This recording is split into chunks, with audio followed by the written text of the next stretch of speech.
दोस्तों, विकास सर ने बोले जैन धर्म सबसे पुराना धर्म होने के बावजूद भी पूरी दुनिया में क्यों नहीं फैल पाया। आइए इस वीडियो में देखते हैं। इसके क्या रीज़न हैं या क्या रीज़न हो सकते हैं? इसके रीज़न बहुत अच्छे ओशो रजनीश ने बताए कि जैन धर्म दुनिया भर में फैल क्यों नहीं पाया। 3-4 वजह। पहली बात, जैन धर्म में मुख्य रूप से दिगंबर संप्रदाय, वैसे भारत में श्वेतांबर लोग ज़्यादा हैं संख्या में, 80% के आसपास होंगे मेरे ख्याल से, पर जिन्होंने मूवमेंट ज़्यादा की उसमें दिगंबर ठीक ठाक संख्या में थे।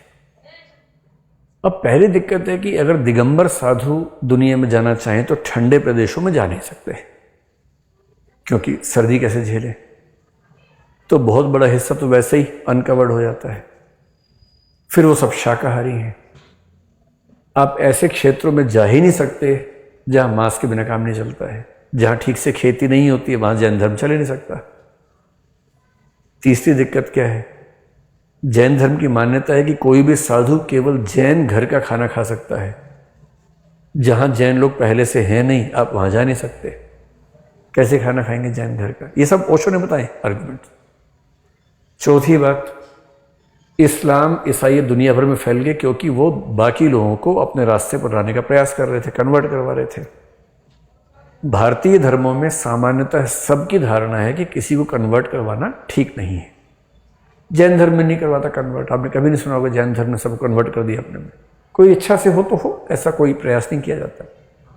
जिस धर्म को किसी को कन्वर्ट करवाने की इच्छा ही नहीं है, वो बाहर जाने का प्रयास भी क्यों करेगा।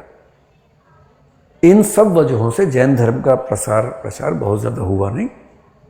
मेरे ख्याल से उनका शाकाहारी होना, कपड़ों में एक अनुशासन का होना और कन्वर्ट करवाने की इच्छा न होना, इन वजहों से जैन धर्म का प्रसार बहुत कम हुआ।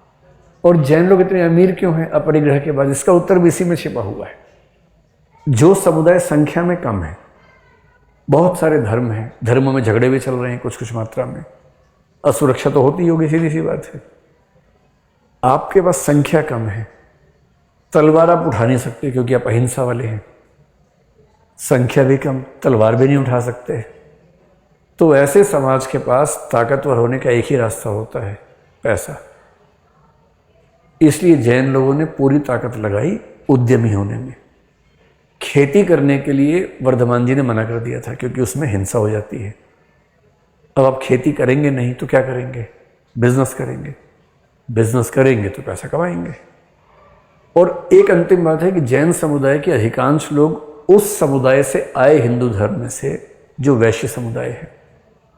इसलिए आप देखेंगे आज भी जैन और गुप्ता में खूब शादियां होती हैं, जैन अग्रवाल इन सब खूब शादियां होती हैं। वो एक दूसरे को अलग मानते ही नहीं चला, क्योंकि दोनों, मतलब मेरा मानना है कि दोनों के रूट्स काफ़ी हद तक सेम रही हैं। और ये पूरी वही सोसाइटी का ग्रुप है जिसकी बिजनेस सेंस बहुत स्ट्रांग है। तो जैन समुदाय में, मारवाड़ी समुदाय में, जो वैश्य समुदाय है, इन सब की बिजनेस सेंस बहुत स्ट्रांग है। इससे भी उनके अमीर होने का रास्ता खुलता गया। तो जैनों का कम होना, अहिंसक होना, इसी का रिजल्ट है अमीर हो जाना और अमीरी को बना के रखना।